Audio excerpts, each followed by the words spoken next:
Hi friends, இன்றைக்கி பார்க்க போகிற ஸ்டாக் வந்து டிஷ்மேன் கார்போஜெனாமிக்ஸ் லிமிடெட் 212 ரூபா இருக்குது. இன்றைக்கி ஒரு நல்ல ஏற்றம் கொடுத்துருக்கு. 200 இருந்தது வந்து 212 ரூபா பக்கம் போயிருக்கு.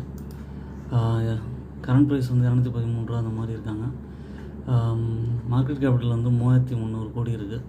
இவங்க மெயினாக வந்து கெமிக்கல்ஸ், விட்டமின்ஸ், டிஸ்இன்ஃபெக்ஷன்ஸ் அந்த பிஸ்னஸில் இருக்காங்க. இதோட சார்ட் பேட்டர்னில் வந்து பார்த்திங்கன்னா ஒரு டிசம்பர் 2023 பக்கம் 158 ருபீஸ் இருந்தது வந்து 273 போயிட்டு நல்லா கரெக்ஷன் கொடுத்துட்டு இப்போ ஒரு பிரேக் அவுட் கொடுத்துருக்கு. பிரேக் அவுட் கொடுத்து ஏறி இருக்குது. இது காரணம் வந்து குவார்ட்டர்லி ரிசல்ட்ஸ் நல்லா இருக்குது, ப்ரொமோட்டர் ஹோல்டிங் நல்லா இன்க்ரீஸ் ஆகிருக்கு. அதுக்கப்புறம் வந்து சேல்ஸ் வந்து 450 கோடியிலேருந்து 759 கோடி பக்கம் போயிருக்கு. ஓன் அனாலிசிஸ் பண்ணிட்டு கன்சிடர் பண்ணுங்கள். என்னோடய சேனலை சப்ஸ்கிரைப் பண்ணுங்கள், லைக் பண்ணுங்கள், எல்லா வீடியோஸும்